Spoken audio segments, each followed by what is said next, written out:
আপনাদের প্রোগ্রাম শুরু হয়েছে কয়টায়? আচ্ছা, অনেক লম্বা সময় জুড়ে প্রোগ্রাম হচ্ছে।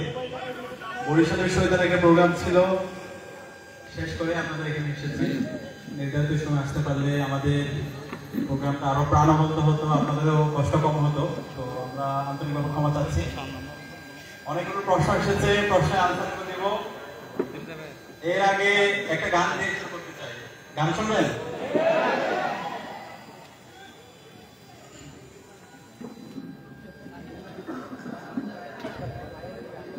দাও খোদা দাও আমায় আবার ওমরে দারাজ দিল, দাও খোদা দাও আমায় আবার ওমরে দারাজ দিল, দাওয়ালের মতো বীর সেনানি, আলের মতো বীর সেনানি জাগাতে দেখি, দাও খোদা দাও আমায় আবার ওমরে দারাজ দিল, দাও খোদা দাও আমায় আবার ওমরে দারাজ দিল,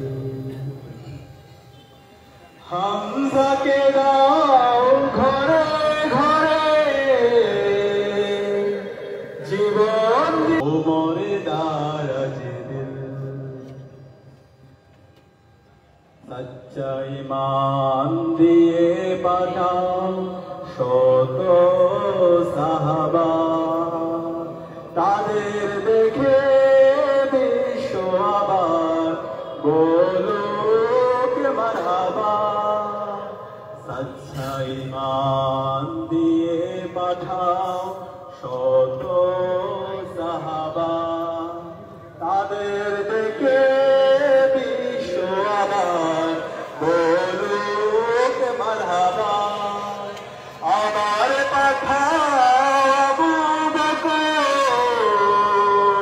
ফিতনা ফাসাদ আসুক সময়, আমার পাঠাও আবু বকর ফিতনা ফাসাদ আসুক সময়, অনর আমায় আবার ওমরে দারাজ দিল।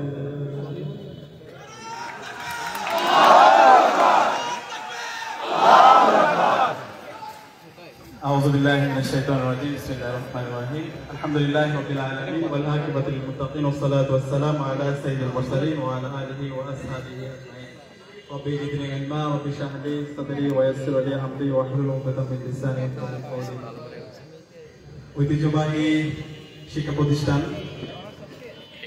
বিএম কলেজ শাখার উদ্যোগে, বাংলা ইসলামী ছাত্র শিবির বিএম কলেজ শাখার উদ্যোগে আজকের এই আয়োজনে উপস্থিত বরিশাল মহানগর শাখার সম্মানিত সভাপতি নিয়ামত হাসান নাইম ভাই, উপস্থিত ইসলামী ছাত্র শিবির বরিশাল বিশ্ববিদ্যালয় শাখার সভাপতি আমিনুল ইসলাম ভাই, উপস্থিত বিএম কলেজের সাবেক এজিএস শেখ নিয়ামত ভাই, উপস্থিত অন্যান্য অতিথিবৃন্দ, সম্মানিত অভিভাবকবৃন্দ, সাংবাদিক বন্ধুগণ এবং উপস্থিত প্রিয় শিক্ষার্থী ভাই এবং বোনেরা, আসসালামু আলাইকুম ওয়া রাহমাতুল্লাহি ওয়া বারাকাতুহু। আমরা আল্লাহ পাক সুবহানাহু ওয়া তাআলার শুকরিয়া জ্ঞাপন করছি, যার অশেষ মেহেরবানিতে ফেসিবাদ মুক্ত বাংলাদেশে ঐতিহ্যবাহী বিএম কলেজের আজকের মিলন মেলায় আমরা উপস্থিত হতে পেরেছি। আলহামদুলিল্লাহ, সালাম বের করছি বিশ্বমাতার মুক্তিদূত সরওয়ারে কায়নাত বিশ্বনবী হযরত মুহাম্মদ মুস্তাফা সাল্লাল্লাহু আলাইহি ওয়াসাল্লামের প্রতি, যার আত্মবিধান প্রতিষ্ঠা করার জন্য আমাদের সব ধরনের কর্মপদ্ধতি সাল্লাল্লাহু আলাইহি ওয়াসাল্লাম। শ্রদ্ধার সাথে স্মরণ করছি সকল আজাদী আন্দোলনের শহীদদের, বিশেষ করে এই অঞ্চলের অন্যতম শহীদ আল্লামা দেলাওয়ার হোসেন সাইদি হুজুরকে স্মরণ করছি। 24শে জুলাই বিপ্লবের সকল শহীদদের, বিশেষ করে এই অঞ্চলের শহীদ তাহিদুল ইসলাম, এই কলেজের এই সাবেক শিক্ষার্থী শহীদ ফয়সাল আহমেদ শান্ত এবং সকল শহীদদের আল্লাহ পাক সুবহানাহু ওয়া তাআলা সকল শহীদদের জান্নাতের ফেরদৌসে মেহমান হিসেবে কবুল করেন। আল্লাহুম্মা আমিন। এর সাথে দোয়া করছি সকল গাজীদের যারা অঙ্গ হারিয়েছে, যারা এখনো পঙ্গু অবস্থায় আছে, আল্লাহ পাক সুবহানাহু ওয়া তাআলা সকল গাজীদের দ্রুত সময়ের মধ্যে সুস্থতা নিয়ামত দান করুন, আল্লাহুম্মা আমিন। প্রিয় উপস্থিতি, অনেকগুলো প্রশ্ন এসেছে। এই প্রশ্নগুলোর যদি আনসার দিতে চাই, আর অনেক প্রশ্ন এসেছিল, তাহলে পুরো দিন দরকার। তো আমরা আশা করব বিএম কলেজ শাখা এই ধরনের আয়োজন অব্যাহত রাখবে ইনশাআল্লাহ। শিক্ষার্থীদের মনের মধ্যে ইসলামী ছাত্র শিবির, দেশ সম্পর্কে, বর্তমান দুনিয়া সম্পর্কে যত প্রশ্ন আছে সব প্রশ্নগুলোর তারা তাদের স্যাটিসফ্যাক্টরি আনসার পাবে ইনশাআল্লাহ। তো আজকের এই আয়োজনটা আমাদের বিগিনিং, এই ধরনের আয়োজন আমাদের অব্যাহত থাকবে। তো আমরা যেহেতু প্রশ্ন অনেক, সরাসরি প্রশ্ন উত্তরেই চলে যাচ্ছি। প্রথম যে প্রশ্নটা এসেছে সেটা হলো ক্যাম্পাসে বিভিন্ন রাজনৈতিক দলের সহাবস্থানের জন্য কিভাবে কাজ করা যায়, রাজনীতির জন্য তরুণদের কিভাবে উৎসাহিত করবে। দেখেন, বিগত ফেসিবাদী আমলে আমরা দেখতে পেয়েছি ক্যাম্পাসগুলোতে গণরুম, গ্যাসরুম কালচার, র্যাগিং কালচার, শিক্ষার্থীদের উপর নিপীড়ন, নির্যাতন, নিষ্পেষণ, ডিহিউম্যানাইজেশন, এর মাধ্যমে খুনি হাসিনা এবং তার দোসররা, নিষিদ্ধ ঘোষিত ছাত্রলীগ এবং খুনি হাসিনার প্রশাসন প্রত্যেকটা বিশ্ববিদ্যালয়, কলেজ, হলগুলোকে একটা কনসেন্ট্রেশন ক্যাম্প বানিয়েছিল। গণতন্ত্রের যে চর্চা, সুস্থ গণতন্ত্রের যে চর্চা, সেই চর্চাকে ধ্বংস করেছিল। 24 জুলাই বিপ্লবের মাধ্যমে আজকে আমাদের এই ভূখণ্ড ফেসিবাদ মুক্ত হয়েছে, আজকে আমরা আজাদি পেয়েছি। আজকে বাংলাদেশের প্রতিটি ক্যাম্পাস ফেসিবাদ মুক্ত হয়েছে, প্রতিটি ক্যাম্পাসের শিক্ষার্থীরা আজকে মত প্রকাশের স্বাধীনতা পেয়েছে। জুলাই বিপ্লব পরবর্তী আমরা ইসলামী ছাত্র শিবিরের জায়গা থেকে সারা দেশের ছাত্র সমাজকে দেখিয়েছি কিভাবে ছাত্র রাজনীতি বিনির্মাণ করতে হয়, কিভাবে সহাবস্থান নিশ্চিত করতে হয়, ছাত্র রাজনীতির মডেল কেমন হওয়া দরকার, সেটা আমরা আমাদের কথা এবং কাজের মাধ্যমে প্রমাণ করেছি। আমরা বলেছি ছাত্র রাজনীতি হবে মার্কেট প্লেস অফ আইডিয়া। আমরা শিক্ষার্থীদের কাছে আমাদের আইডিয়াগুলো নিয়ে যাব। শিক্ষার্থীরা যার আইডিয়া তার ভালো লাগবে সেটা গ্রহণ করবে, যার আইডিয়া তার ভালো লাগবে সেটা সমালোচনা করবে। কিন্তু এখানে কেউ হকিস্টিক অথবা স্টাম্প নিয়ে যাবে না, কেউ কারো উপর নিপীড়ন করবে না, কেউ চাঁদাবাজি করবে না, কেউ কারো উপর জুলুম করবে না। কেউ যদি এখন জুলুম করতে চায়, কেউ যদি নব্য ফেসিস্ট হতে চায়, কেউ যদি গণরুম গ্যাসরুম কালচার তৈরি করতে চায়, তাহলে শহীদ আবু সাঈদ, শহীদ শান্ত, শহীদ আলী রায়হানরা যেভাবে দাঁড়িয়ে প্রতিবাদ করেছিল, আমরা শহীদ আবু সাঈদের প্রজন্ম বেঁচে থাকতে আমরা সেইভাবে সকল অন্যায়ের বিরুদ্ধে আমাদের প্রতিবাদ প্রতিরোধ জারি রাখবো ইনশাআল্লাহ। এবং সেই আমাদের 1 বছর জুড়ে শিক্ষার্থী বান্ধব, ছাত্র বান্ধব এবং বিশ্ববিদ্যালয় প্রশাসন, কলেজ প্রশাসনের কাছে আমাদের শিক্ষার্থীদের যে দাবি দেওয়া সেগুলো উত্থাপন করে আমরা আদায় করে দেখিয়েছি ছাত্র রাজনীতির নতুন রূপটা কেমন হওয়া দরকার। এবং তার রিফ্লেকশন আমরা সম্প্রতি ছাত্র সংসদ নির্বাচন করতে দেখতে পেয়েছি। ঢাকা বিশ্ববিদ্যালয় কেন্দ্রীয় ছাত্র সংসদ ডাকসু, জাকসু, জাকসু, রাকসু সহ বাংলাদেশের সকল শিক্ষার্থীরা আজকে ইসলামী ছাত্র শিবিরের যে জোট, সে প্যানেলকে স্বতঃস্ফূর্তভাবে গ্রহণ করেছে। শিক্ষার্থীরা এবং নারীরা ইসলামী ছাত্র শিবিরের যে জোট, যে প্যানেল, যে প্রস্তাবনা, যে আদর্শ, সেটাকে তারা স্বতঃস্ফূর্তভাবে গ্রহণ করেছে। এবং নতুন বাংলাদেশের যে স্বপ্ন আমরা বলছি, শহীদদের আকাঙ্ক্ষার আলোকে ইনসাফ ভিত্তিক বাংলাদেশ বিনির্মাণ করা এবং ছাত্র রাজনীতি যেখানে একাডেমিক আমার পড়াশোনা একই সাথে আমার রাজনৈতিক সচেতনতা দুটোর মধ্যে সমন্বয় হবে, সেটা আমরা আমাদের কর্মকাণ্ড এবং আমাদের কথা, আমাদের আইডিয়া সবকিছুর মাধ্যমে আমরা দেখেছি। এবং 1 বছর জুড়ে জুলাইয়ের আকাঙ্ক্ষাকে ধারণ করা, জুলাইকে কালচারাল রিলেভেন্ট রাখা এবং ফেসিবাদের দূষণদের বিরুদ্ধে কথা বলা, ফেসিবাদের দূষণদেরকে সবল উৎপাদন করার জন্য আন্দোলন সংগ্রাম জারি রাখা, ইনসাফের পক্ষে লড়াই করা, শহীদ পরিবারদের এবং আহতদের পুনর্বাসনের জন্য কাজ করা এবং শহীদ পরিবারদের, শহীদদেরকে নিয়ে ডকুমেন্টারি তৈরি করা, শহীদদের স্মৃতিগুলো জাতির কাছে হাজির করা এবং আহতদের ট্রিটমেন্টের ব্যবস্থা করা, এই সকল কাজের সাথে বাংলা ইসলামী ছাত্র শিবিরের তৃণমূল থেকে কেন্দ্র পর্যন্ত সকল জনশক্তিরা কাজ করছে এবং কাজ করে প্রমাণ করেছে। তো নতুন ছাত্র রাজনীতির যে রূপরেখার কথা আজকে আলাপ হচ্ছে, ইসলামী ছাত্র শিবির বিপ্লব পরবর্তী আজ পর্যন্ত সেই কাজ করার মাধ্যমে সেটা প্রমাণ করেছে। এবং তরুণদের, আজকে যারা আমার সামনে তরুণরা আছে, বিএম কলেজের যারা ছাত্র ছাত্রীরা আছে, আপনাকে আমাকে শহীদদের আকাঙ্ক্ষার আলোকে নতুন বাংলাদেশ বিনির্মাণ করার জন্য আমাদেরকে দায়িত্ব নিতে হবে। এই জুলাই বিপ্লব পরবর্তী একটা প্রজন্ম তৈরি হয়েছে যারা সত্যকে সত্য বলতে শিখে গেছে, যারা প্রতিবাদ করতে শিখে গেছে, যারা আর কাউকে ভয় পায় না, যারা অন্যায়কে অন্যায় বলতে শিখে গেছে। সুতরাং কেউ যদি নব্য ফেসিস্ট হতে চায়, কেউ যদি চাঁদাবাজি টেন্ডারবাজি আবার ফিরে আসতে চায়, ক্যাম্পাসে হলগুলোতে গণরম গ্যাসফুল কালচার তৈরি করতে চাই, তাহলে বাংলাদেশের খুনি হাসিনা, নিষিদ্ধ ঘোষিত ছাত্রলীগ এবং ফেসিবাদের দৃশ্যতে যে পরিণত হয়েছিল তার চাইতে খারাপ পরিণতি আপনাদের হবে। আমি সবাইকে আহ্বান করব, যে নতুন তরুণ প্রজন্ম তৈরি হয়েছে, এই তরুণ প্রজন্ম আপনাদের শিবির করা দরকার নাই, আপনাদের ছাত্র সংগঠন আপনার করা দরকার নাই। আপনি যদি করেন ওয়েলকাম, কিন্তু আপনাকে রাজনৈতিক সচেতন হইতে হবে। জুলাই বিপ্লবে যেভাবে আমরা সবাই ঐক্যবদ্ধভাবে রাস্তায় নেমেছি, আমরা সবাই বলেছিলাম উই ওয়ান্ট জাস্টিস, জাস্টিসের জন্য, বৈষম্য নিরসন করার জন্য।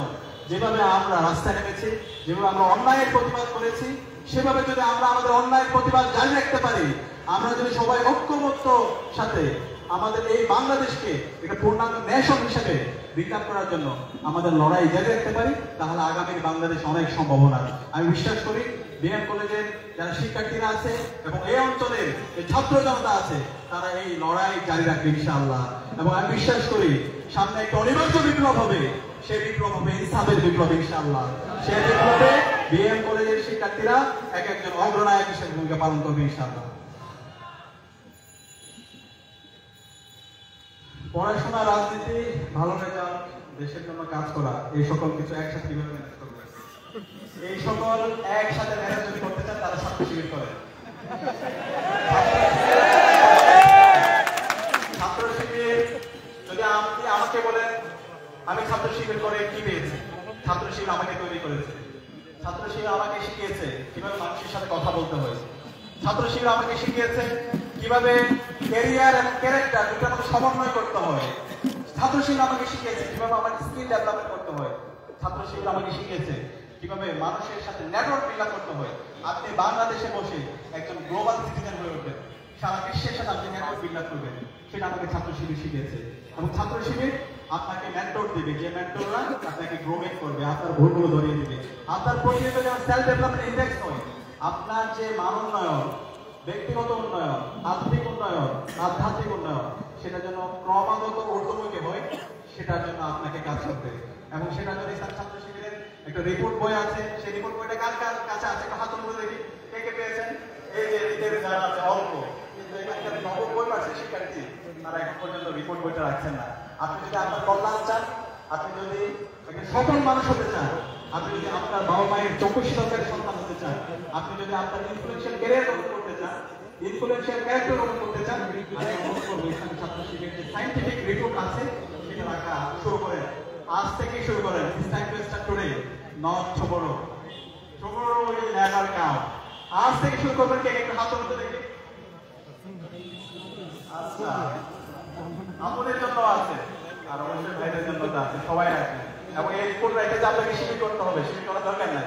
আপনি রিপোর্ট রাখেন, একটা ভালো মানুষ হন, দেশকে ভালোবাসেন, ইনসাফের পক্ষে কথা বলেন, তাহলে ছাত্র শিবির সবসময় ইনসাফের পক্ষে কথা বলে, সত্যের কথা পক্ষে বলে, একটা প্রজন্ম তৈরি করতে চায়, যে প্রজন্ম এই আমাদের এই সমৃদ্ধ বাংলাদেশকে সুখী এবং সম্ভাবনাময় বাংলাদেশ হিসেবে, ইনসাফভিত্তিক বাংলাদেশ হিসেবে বিনির্মাণ করবে।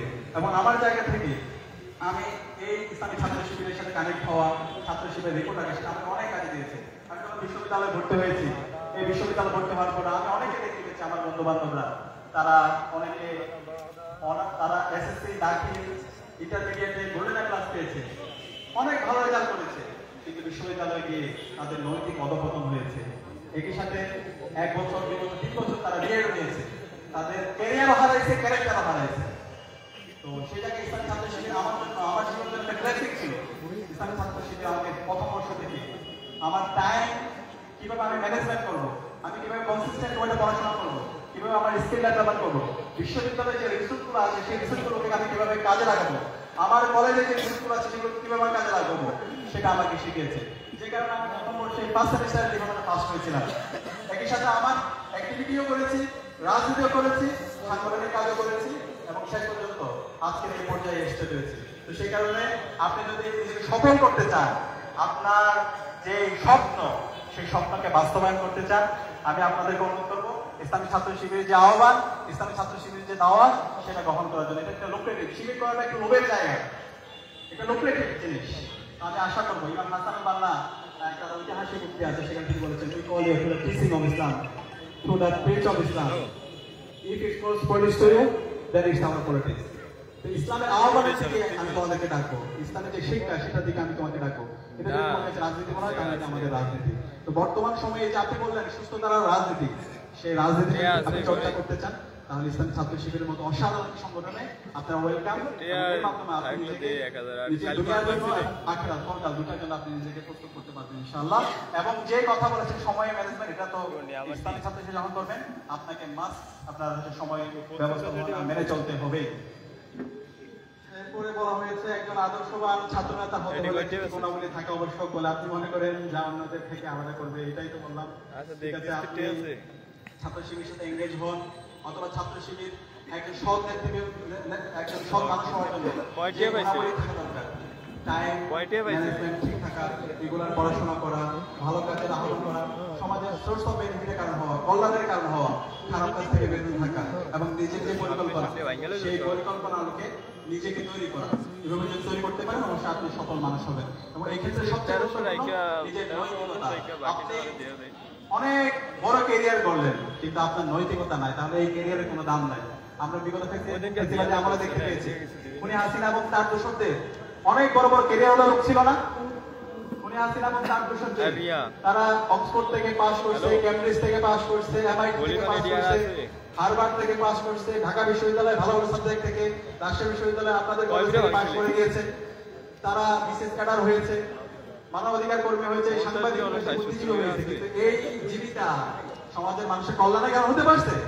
তারা মানুষের অভিশাপের কারণ হচ্ছে, মানুষের উপর জুলুম করছে, নির্যাতন করছে, সেই নির্যাতনকে তারা বৈধতা দিচ্ছে। যে কারণে জুলাই বিপ্লব হয়েছে, জুলাই বিপ্লবে এই যারা ক্যারিয়ার করছে, এই পুলিশরাই, এই হলো আমলারাই, এই সাংবাদিক এই গণহত্যাকে তারা বৈধতা দিতে চেয়েছিল এবং গত 16 বছর হাসিনা ফেসিবাদকে তারা বৈধতা দিয়েছিল। সুতরাং এই জুলাই বিপ্লবের মাধ্যমে এই ফেসিস্টরা আজকে দেশ থেকে পালাইছে। সুতরাং এই ধরনের একাডেমি আমার দরকার, যে একাডেমির মাধ্যমে মানুষের অভিশাপের কারণ হয়। আমার এমন একাডেমি দরকার যে একাডেমির মাধ্যমে সমাজের আমি কল্যাণের কারণ হতে পারবো, সোর্স অফ বেনিফিটের কারণ হতে পারবো। সেই যদি দেখে আমি আল্লামা জালালুদ্দিন এই অঞ্চলের যিনি সারা জীবন আধিপত্যবাদের বিরুদ্ধে কথা বলেছে, আগ্রাসনের বিরুদ্ধে কথা বলছে, কথা বলছে, তিনি শুধুমাত্র বাংলাদেশের না সারা বিশ্বের তিনি একজন নায়ক। সারা বিশ্বের মানুষরা এখনো আল্লামা জালালুদ্দিন শ্রদ্ধার সাথে স্মরণ রাখে। ইসলামী ছাত্র শিবিরের যিনি প্রতিষ্ঠাতা ছিলেন শহীদ মীর কাসেম আলী, আপনারা জানেন তিনি আজীবন আধিপত্যবাদের বিরুদ্ধে আগ্রাসন অসংখ্য প্রতিষ্ঠান করেছেন। এই প্রতিষ্ঠানগুলো আজকে বাংলাদেশে গুরুত্বপূর্ণ ভূমিকা শিক্ষার্থীদের জন্য কাজ করে গিয়েছেন। এবং তিনি মাত্র শিক্ষার্থীদের জন্য কাজ করেন নাই, একই সাথে পার্বত্য চট্টগ্রামে যদি আপনারা যান, সেখানে উপজাতি আছে, তাদের জন্য তিনি হাসপাতাল করেছেন, স্কুল করেছেন, কলেজ করেছেন, মাদ্রাসা করেছেন, তাদের কর্মসংস্থানের জন্য বিভিন্ন প্রজেক্ট হাতে নিয়েছেন। এই মানুষগুলোকে তিনি হাসিনা বিভিন্ন অপবাদ দিয়ে তাদেরকে হত্যা করেছে, বিচারিক হত্যাকাণ্ডের মাধ্যমে তাদেরকে হত্যা করেছে। আজকে জুলাই প্রজন্ম তারা যে স্পিড আলাপ করতো, আজকে পুরো প্রজন্ম সেই আকাঙ্ক্ষা, সেই আগ্রাসনের বিরুদ্ধে, সেই আধিপত্যবাদের বিরুদ্ধে, সেই দিল্লির বিরুদ্ধে তারা কথা বলছে। এবং যে ফেসিবাদী বয়ান হাসিনা তৈরি করেছিল, যে বাকশালী বয়ান তৈরি করেছিল, যে শাহবাগী বয়ান তৈরি করেছিল, সবাই ভিন্নভাবে সেই বয়ানকে প্রত্যাখ্যান করেছে। আমরা অনুরোধ করবো আজকে যারা প্রজন্ম আছে, বিগত ফেসিবাদী আমলে হাসিনাকে যারা ফেসিস্ট সাথে সহযোগিতা করেছিল, যে শাহবাগ কায়েমের মাধ্যমে সাপ্লাই গণহত্যা হয়েছে, যে শাহবাগ কায়েমের মাধ্যমে প্রতি ক্যাম্পাসে শিক্ষার্থীদের উপর নিপীড়ন নির্যাতন হয়েছে, যে শাহবাগের মাধ্যমে আইনাগর খুনকে বৈধতা দেওয়া হয়েছে, সেই শাহবাগের যারা কুশীলভ আছে স্বাধীন বাংলাদেশে তাদের প্রত্যেককে বিচারের আওতায় নিয়ে আসতে হবে। কল্যাণ চাই না, এদের সবাইকে দৃষ্টান্তমূলক বিচার আওতায় নিয়ে আসতে হবে। একসাথে ফেসিবাদের দোষর খুনি হাসিনা এবং তার সকল দোষরদেরকে এই স্বাধীন বাংলাদেশে এনে তাদের বিচার করতে হবে, তাদেরকে ফাঁসিতে ঝোলাইতে হবে।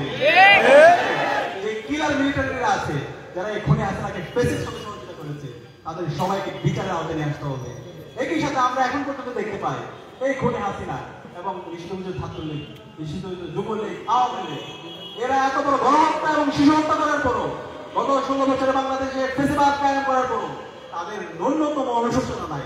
তারা এখন পর্যন্ত এই গণহত্যা, শিশু হত্যা এবং গুম খুন আইনাগরকে তারা নাটক বলে অন্তর্বর্তীকালীন সরকারের কাছে অনুরোধ থাকবে এবং বাংলাদেশের মেজর পলিটিক্যাল পার্টির অনুরোধ থাকবে বাংলাদেশের এই খুনি হাসিনা এবং তার দোষরদের দৃষ্টান্তমূলক বিচার আওতায় এসে তাদের প্রত্যেককে ফাঁসিতে ঝোলাতে হবে এবং এই খুনি হাসিনার দোষরদেরকে ছাত্রলীগ বলে সবাইকে এই স্বাধীন বাংলাদেশে নিষিদ্ধ করতে হবে। তাদের রাজনীতি করার কোনো অধিকার নাই। তাদের প্রধান এই খুনি হাসিনা এবং তার দোষরদের প্রধান খাবার ছিল বিরোধীদের লাশ। তারা লাশতন্ত্র কায়েমের মাধ্যমে গত 16 বছর বাংলাদেশে ফেসিবাদ কায়েম করেছে। সুতরাং এই ফেসিস্টদের এই স্বাধীন বাংলাদেশে রাজনীতি করার কোনো অধিকার নেই। বাংলাদেশে রাজনীতি করবে যারা বাংলাদেশ পন্থী আছে তারাই। এই ফেসিস্ট যারা আছে, যারা দিল্লির এজেন্ডা বাংলাদেশে কায়েম করেছে, যারা বাকশাল কায়েম করেছে, যারা শাহবাগ কায়েম করেছে, যারা আলেমকে হত্যা করেছে, যারা বিচারিক হত্যাকাণ্ডের মাধ্যমে সমাজের সবচেয়ে সম্ভাবনা মানুষদেরকে হত্যা করেছে এবং এই জুলাই গণহত্যা হত্যা করেছে, তাদের এই স্বাধীন বাংলাদেশে রাজনীতি করার কোনো অধিকার নেই। তাদের বিরুদ্ধে আমরা যারা প্রজন্ম আছি আমাদের সবাইকে ঐক্যবদ্ধভাবে আমাদের লড়াই প্রতিবাদ জানাতে হবে এবং তাদেরকে যারা বুদ্ধিবৃত্তিক সাপোর্ট দিয়েছে সেই কালচার ফেসিলিটির বিরুদ্ধে আমাদের সংগ্রাম আমাদের লড়াই জারি রাখতে হবে। আমরা কি পারবো ইনশাআল্লাহ? সে যদি পারি তাদের ইনশাআল্লাহ আমাদের সফলতা আসবে এবং সেই দেশ গড়ার জন্য সহমত আদর্শ দেশের নাগরিক হিসাবে আমরা যারা বিভিন্ন শিক্ষার্থী আছি আমাদেরকে প্রস্তুত হতে হবে। সাদিক ভাই ডাকসুবিত হওয়ার পরে আপনার কিছু অভিজ্ঞতা জানতে চাচ্ছি। অভিজ্ঞতা প্রতিদিনই অভিজ্ঞতা, ডাকসুবিত হওয়া এটা একটা দায়বদ্ধতা। জুলাই বিপ্লব পরবর্তী ডাকসু নির্বাচন, সুতরাং শহীদরা যে জন্য জীবন দিয়েছে একটা বৈষম্য ইচ্ছাভিত্তিক বাংলাদেশকে নির্মাণ করা, ফ্যাসিবাদী ব্যবস্থাকে বিলোপ করা, নতুন রাজনৈতিক সংস্কৃতি বিনির্মাণ করা এবং বিশ্ববিদ্যালয়ে গত 100 বছরে যতগুলো কৃত্রিম সংকট তৈরি হয়েছে শুধুমাত্র বিশ্ববিদ্যালয় বাংলাদেশের প্রতিটি ক্যাম্পাসে যে নিপীড়ন হয়েছে এবং যে সিন্ডিকেট গড়ে উঠেছে সকল সিন্ডিকেটকে ভেঙে দেওয়া হচ্ছে আমাদের লক্ষ্য। ইনশাআল্লাহ আমরা এমন পলিসি ডেভেলপ করবো যে পলিসির মাধ্যমে আমাদের প্রতিটি ক্যাম্পাস প্রতিটি কলেজ এমন একটা স্ট্যান্ডার্ডে চলে যাবে যে স্ট্যান্ডার্ড থেকে আর পিছনে আসতে পারবে না। আমাদের বিশ্ববিদ্যালয়ের শিক্ষার্থীরা কলেজের শিক্ষার্থীরা তাদের প্রধান কাজ হবে পড়াশোনা করা, গবেষণা করা, শিক্ষার পরিবেশ নিশ্চিত করা।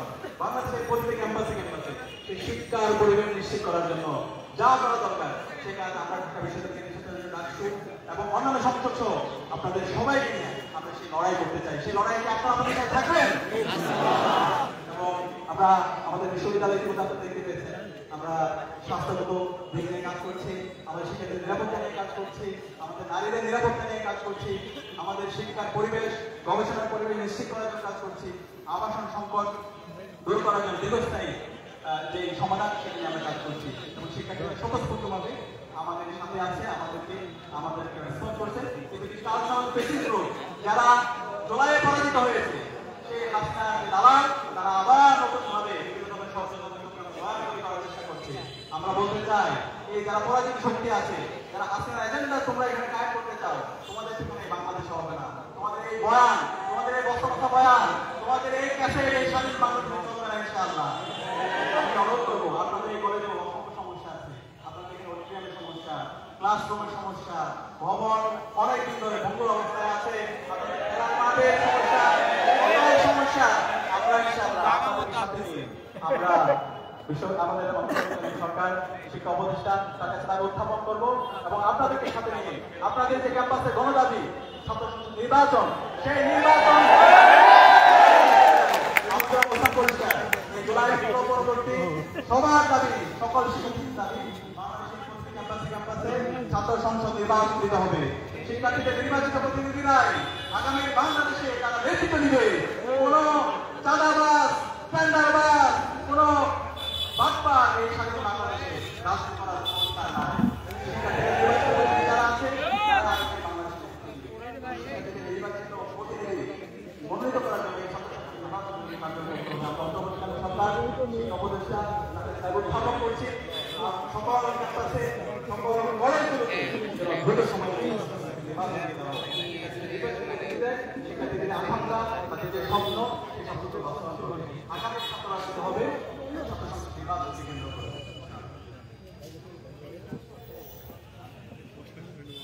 আমরা কেন ইসলাম ছাত্র শিবির করবো, আমরা যদি করি তাহলে আমাদের বাড়তি আমরা কি সফল যেতে পারি। আমরা যদি ছাত্র শিবির আজ যদি ইসলাম ছাত্র শিবির ভালো কোনো সংগঠন পান তাহলে ইসলামী ছাত্র শিবির না করে ওই সংগঠন যুক্ত হতে পারেন, ইউ আর মোস্ট ওয়েলকাম, এবং আপনার সাথে আমরাও যুক্ত হবো। কিন্তু ইসলামী ছাত্র শিবির প্রতিষ্ঠার পর থেকে আজ পর্যন্ত ছাত্র সমাজের কাছে যে প্রপোজিশন হাজির করেছে সৎ দক্ষ আদর্শ দেশপ্রেমিক নাগরিক হওয়ার জন্য, যে প্রস্তাবনা দরকার, যে কাজ দরকার, ইসলামী ছাত্র শিবির ছাত্র সমাজের কাছে সেটা প্রমাণ করেছে। দেশের স্বাধীনতা, সার্বভৌমত্ব, অখণ্ডতার জন্য ইসলামী ছাত্র শিবির সবসময় অগ্রণী ভূমিকা পালন করেছে। এবং জুলাই বিপ্লবের সবচেয়ে ক্রুশাল সময় যখন ছিল, সেই সময়ে নীতি নির্ধারণ, মাঠ পর্যায়ে সমন্বয়, সকল অংশীদারদেরকে দেশীয় বিদেশি অংশীদারদেরকে সাথে নিয়ে শেষ পর্যন্ত সফলতার সাথে বিপ্লব সাধন করার ক্ষেত্রে ইসলামী ছাত্র শিবির অগ্রণী ভূমিকা পালন করেছে। এবং ইসলামী ছাত্র শিবির সবসময় বলে আল্লাহর জমিনে সকল প্রকার জুলুম এবং নির্যাতন মূল্যচ্ছেদ করে কোরআন এবং হাদিসের আলোকে একটি ন্যায়ভিত্তিক সমাজ প্রতিষ্ঠা করা। এবং ইসলামী ছাত্র শিবির যে লক্ষ্য উদ্দেশ্য আছে সেখানেই বলা আছে আল্লাহ প্রদত্ত রাসূল প্রদর্শিত বিধান অনুযায়ী মানুষের সার্বিক জীবনের পুনর্বিন্যাস সাধন করে আল্লাহর সন্তুষ্টি অর্জন করা। এই আল্লাহর সন্তুষ্টি অর্জন করার জন্য, নৈতিকতার সমৃদ্ধ সমাজ নির্মাণ করার জন্য, এবং আপনাকে দুনিয়া এবং আখিরাতের সম্মান করার জন্য, নিজের স্কিল ডেভেলপ করার জন্য, এবং সমাজে ইনসাফ কায়েম করার জন্য ইসলামী ছাত্র শিবির। ইসলামী ছাত্র শিবির এই ধরনের চমৎকার ব্যবস্থাপনা তার কাজের মাধ্যমে, তার কর্মকাণ্ডের মাধ্যমে সকল এবং আমরা আশা করছি যখন শিক্ষার্থী ইসলামী ছাত্র শিবিরের সাথে এগিয়ে যাবে সেই সফলগুলো সে ভোগ করতে পারবে। ছাত্র নেতা হিসাবে আপনি কি মনে করেন আজকে তরুণ সমাজের সবচেয়ে বড় চ্যালেঞ্জ? আজকে তরুণ সমাজের সবচেয়ে বড় চ্যালেঞ্জ হলো তাদের এডিকশন। সেই এডিকশনটা হইতে পারে সোশ্যাল মিডিয়া এডিকশন, সেটা হইতে পারে ড্রাগ এডিকশন, সেটা হচ্ছে তাদের অসহিষ্ণুতা, জাননা। আমাদের বেরিয়ে আসতে হবে। এই তরুণ সমাজ ছাত্র অবস্থায় আমাদের অনেক কিছু পড়াশোনা করা, দুনিয়াকে জানা, দেশকে জানা, সেটা না করে আমরা খেলাধুলায় আমাদের সময়গুলোকে নষ্ট করে দিই, পরবর্তীতে আমাদের হতাশায় সমাজ খারাপ। এখন থেকে আমাদের প্রত্যেককে আগামী দিনে সময়ের বর্তমানের সাথে আমাদের জীবনকে পরিচালনা করতে হবে এবং এডিকশন থেকে আমাদের বেরিয়ে আসতে হবে এবং আমাদের স্পিরিচুয়াল জায়গাটাকে শক্তিশালী করতে হবে। স্পিরিচুয়াল জায়গাটাকে চমৎকার একটা শক্তি দেবে। যখন আপনি 5 ওয়াক্ত নামাজ পড়বেন, ফজরের নামাজ পড়ে আপনি একটু কোরআন অধ্যয়ন করবেন, একটু হাদিস অধ্যয়ন করবেন, আপনার মতো অন্য শক্তি আপনি পাবেন। স্পিরিচুয়াল ডেভেলপমেন্ট, একই সাথে আপনাকে সুন্দর ডেভেলপমেন্ট, একই সাথে আপনার যে জানাশোনা, পড়াশোনা, সেই সম্পর্কে আপনার জ্ঞান অর্জন করা এবং ভালো একটা সার্কেলের সাথে থাকা এবং যে এডিকশনগুলো আছে সেগুলো থেকে বিরত থাকতে পারলে অবশ্যই আপনি সফল হবেন। আমরা আশা রাখছি এখানে আপনারা যারা উপস্থিত হয়েছেন আপনারা প্রত্যেকেই এখন থেকে, আজকে থেকে নিজেদেরকে নতুনভাবে সফল করতে হবে এবং নতুনভাবে আপনাদের জীবনকে গুছানোভাবে শুরু করবেন ইনশাআল্লাহ। বিএম কলেজের শিক্ষার্থীদের জন্য আপনার কোনো বিশেষ পরামর্শ আছে কিনা? অবশ্যই পরামর্শ আছে। পরামর্শ ইতিমধ্যে যা দিয়েছি সেটাই পরামর্শ হচ্ছে, আপনারা যেখানে আছেন এখানে ইন্টারমিডিয়েট স্টুডেন্টরা আছেন, অনার্স স্টুডেন্টরা আছেন, যারা আছেন আপনাদের এখন ইন্টারমিডিয়েট যারা স্টুডেন্ট আছে প্রথম বর্ষ থেকে আপনাদের কাজ হবে আপনাদের যে টার্গেট, কেউ যদি ডাক্তার হতে চান তাহলে মেডিকেলে ভালোভাবে প্রস্তুতি নেওয়া, কেউ যদি ইঞ্জিনিয়ার হতে চান তাহলে ইঞ্জিনিয়ারিং ইউনিভার্সিটি প্রস্তুতি নেওয়া, যারা বিশ্ববিদ্যালয়ে যেতে চান এখন থেকে আপনার ট্যাক্স যেগুলো আছে সেগুলো ভালো করে পড়া, পাশাপাশি আপনার বিশ্ববিদ্যালয়ের প্রস্তুতির জন্য বিগত সালে যে কোয়েশ্চেনগুলো আছে সেগুলো দেখা এবং মেন্টর যারা আছে তাদের সাথে একটু কথা বলা। তাহলে এখন থেকে যদি আপনি ফার্স্ট ইয়ার এবং সেকেন্ড ইয়ার থেকে ভালোভাবে প্রস্তুতি নেন, অ্যাডমিশন টেস্টে যে সময় অল্প সময় থাকে এই সময়ের মধ্যেই আপনার সামগ্রিক প্রস্তুতি হয়ে যাবে এবং আপনার কাঙ্ক্ষিত যে লক্ষ্য সেই স্বপ্নের ক্যাম্পাসে আপনি ভর্তি হতে পারবেন। আর যারা অনার্সে পড়াশোনা করছেন first year, second year, third year, fourth year, এই আপনাদের এই কলেজ থেকে অনেক প্রতিযোগিতা মানুষরা বের হয়েছে।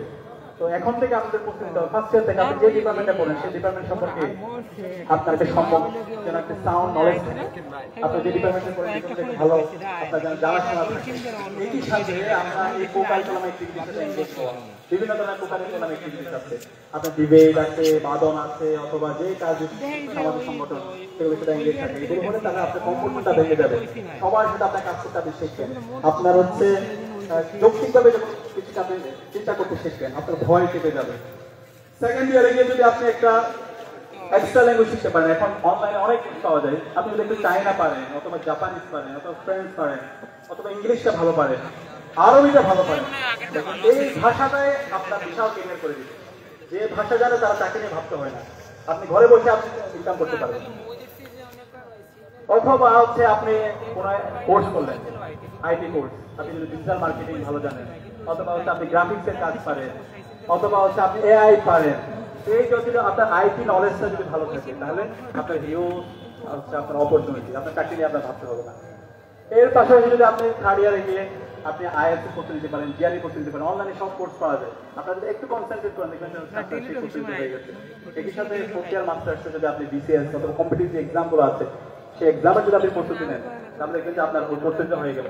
তাহলে একজন শিক্ষার্থী প্রথম বর্ষ থেকে অনার্স প্রথম বর্ষ থেকে তার যে ডিপার্টমেন্টে পড়ে সেই ডিপার্টমেন্টে যদি একটা ভালো রেজাল্ট অথবা তার ওই ডিপার্টমেন্ট সম্পর্কে যদি সাউন্ড নলেজ থাকে, তার যদি আইটি স্কিল থাকে, সে যদি বিভিন্ন গ্রাফিক্স থেকে শুরু করে এই কাজগুলো জানে, এক্সট্রা একটা ল্যাঙ্গুয়েজ জানে, এর পাশাপাশি তার যদি আইএলটিএস জিআরই তার কোর্স করা থাকে, এর পাশাপাশি যদি সে আবার 2 বছর ধরে কম্পিটিটিভ এক্সামগুলো আছে সেগুলোর যদি সে প্রস্তুতি নেয়, তাহলে আপনি আমাকে বলেন বাংলাদেশে এমন কোনো জায়গা আছে যে তাকে চাকরি দিবে না?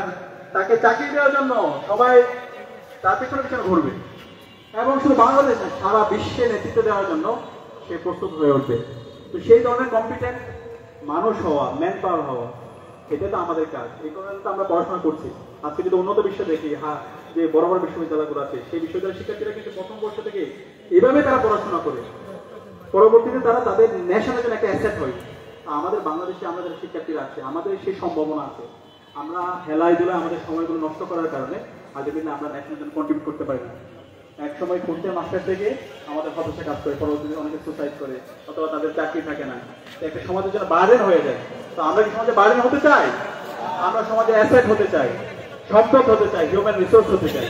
তো সেই রিসোর্স হওয়ার জন্য আমাদের এখন থেকে যারা যে ইয়ার আছেন সেই ইয়ার থেকে বর্ষভিত্তিক পরিকল্পনা আপনি করতে পারেন। সেই জায়গায় ইসলামিক ছাত্র শিবির এখানে দায়িত্বশীল আছে, আপনার মেন্টর আছে, তাদেরকে যদি বলেন প্রত্যেকটা জায়গায় আপনাদেরকে তারা কানেক্ট করে দিতে পারবে, সেটা দেশে হোক দেশের বাইরে হোক, প্রত্যেকটা জায়গায় আপনাদের যে রিসোর্স দরকার সেই রিসোর্সগুলো মোবিলাইজ করে কানেক্ট করা, সেটা আপনাদেরকে করে দিবেন। এই পরামর্শ থাকে, এই পরামর্শটা আপনার একমত? এই পরামর্শটা একটু বাস্তবায়ন করেন, দেখবেন ইনশাআল্লাহ তাহলে আপনাকে আর ক্যারিয়ার নিয়ে ভাবতে হবে না ইনশাআল্লাহ। শিবিরকে কেন রক কাটা বলা হয়? যে কোনো দলের নেতা কর্মী কি চাইলে শিবিরে যুক্ত হতে পারবে। আচ্ছা, শিবিরকে রক কাটা বলা হয় কেন, সেটা যদি আমি আপনাদেরকে জিজ্ঞেস করি, আপনারা কি বলবেন? আপনারা কেউ কি দেখছেন রক কাটছে শিবির? কারণ এখানে কেউ কি দেখছেন আপনাদের সামনে শিবির কখনো রক কাটছে? আপনাদের এখানে নেতারা বসে আছেন, এখানে বরিশাল বিশ্ববিদ্যালয়, মহানগর, এরপরে হলো বিভিন্ন পর্যায়ের কলেজে, এদেরকে কখনো দেখছেন তারা রক কাটছে? হ্যাঁ, আচ্ছা, আপনাদের আত্মস্বজন কেউ কি দেখছে শিবির কখনো কারো রক কাটছে? কেউ থাকে একটা হাত তুলেন তো। আমরা এটা সারা দেশে জিজ্ঞেস করি, যখন যাই শিবির যে রক কাটা একটা অপবাদ দেওয়া হয়, আপনারা কেউ দেখছেন কিনা? বলছেন আমরা দেখি না। আপনারা আত্মীয়জন দেখছেন না? দেখে নাই। তাহলে কেন নাকি শুনলেন? ভাই এটা শোনা কথা। তো এই ধরনের শোনা কথা জুলাই বিপ্লব পরবর্তী চলবে না।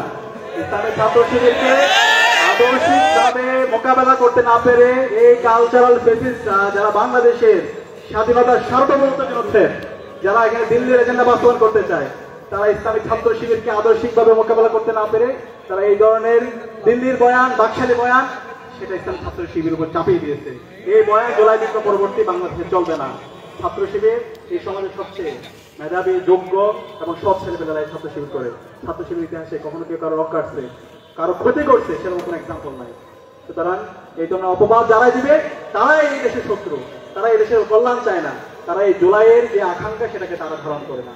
তো আমরা অনুরোধ করবো যারা এই ধরনের অপবাদ দেন, সে অপবাদ থেকে বেরিয়ে আসেন, সুস্থ তারা ছাত্র রাজনীতি করেন। আপনাদের যদি কোনো এজেন্ডা না থাকে সেটা আমাদেরকে বলেন, তাহলে আমরা এজেন্ডা ঠিক করে দিই। ঠিক আছে, ওনাদের এজেন্ডা 10 মিনিট কথা বললে এখানে সারা আপনি শিবিরকে নিয়ে বিষদকার, এইভাবে যদি করেন তাহলে তো আমরা দেখতে পাচ্ছি বিপ্লব পরবর্তী তারা এগুলো করতে করতে আলটিমেটলি ছাত্র নির্বাচন গুলো সেই পরিণতি আমরা দেখতে পাইছি। এখন এই বয়ান